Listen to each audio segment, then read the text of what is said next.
За тэгвэл өнөөдрийн улсын хурлын чуулганаар гурил болон хөдөө аж ахуйн гаралтай 9 нэр төрлийн бүтээгдэхүүнийг гайлын албан татвараас чөлөөлөх тухай хуулийг хүчингүй болгох тухай засгийн газраас өргөн мэдүүлсэн хуулийн төслийг хэлэлцээд гишүүдийн олонх нь дэмжсэнгүй.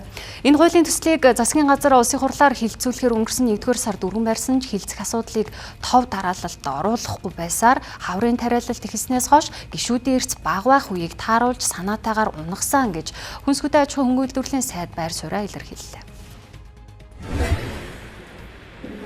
Дөнгөж сая улсын их хурл Монгол улсын хөдөө аж ахуй түүний тулгуур салбарлуулсан газар тариалангийн үйлдвэрлэлийн түүхэнд хараар бичигдэх ийм хуулийг батлаа.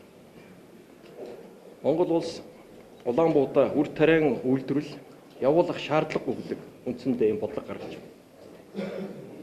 Энэ бол Монгол улсын үндэсний эрх ашиг аюулгүй байдалд ноцтой харш ийм шийдвэр гэж салбарын сайдын хувьд үзэж байна.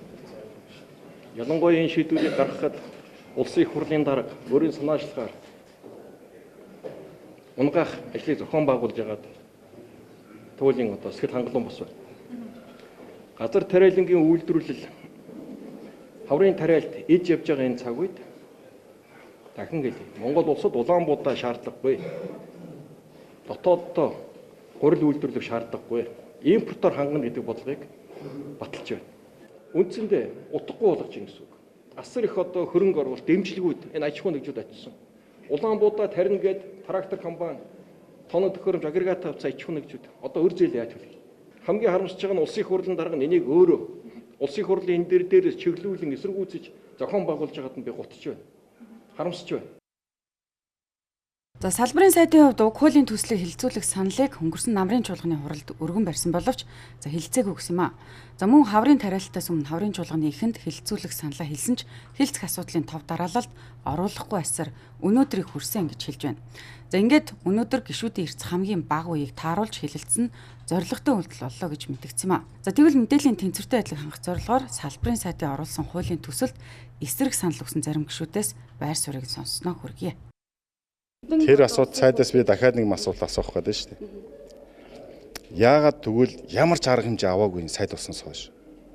Яагаад ямар ч асуулт арга хэмжээ авахгүй зөвхөн гурилын үйлдвэрийн асуудлуудыг яриа тэрнийхээ төрөө болгож тариалсныхаа асуудлуудыг эргэж гаргаж иж босгож тавиад байгаа. Яагаад Монгол улсын хөдөө аж ахуйг хариуцсан сайд Монгол улсын иргэн хямдхан гурил идэх ёстой юу, үнэтэй гурил идэж гэнэ гэдгийг тэр хүн яагаад гаргаж ирээгүй? Яагаад энэ асуудлыг гаргаж ирэхгүй? Яагаад тэгвэл тариалсны асуудлыг дан ганц гурилын үйлдвэрийн асуудлыг ярьж байгаа. Хамгийн нэгдүгээр чинь иргэдийн асуудал биш үү? Иргэдийн асуудал биш үү? Нэг номерт иргэдийн асуудал байх хэрэгтэй. Баярлалаа. Миний хувьд баруун бүс болоод бусад энэ алслагдсан аймагуудад яг энэ гурилын үн ихээр нэмэгдсэн. Угаасаа ч бусдаас та бүхэн харж байгаа үстэй. Улаанбаатар хотод 2000 байхад Говьалтад жишээлбэл 3600 байгаа. Энэ хоорондын зүрэг нь бол үнэхээр юм буруу юм аа. Ийм учраас тухайн хилийн орчим амьдарч байгаа алслагдсан энэ аймагуудад татваргүй гурил хэрэглэх энэ эрх нь бол нээлттэй байх ёстой.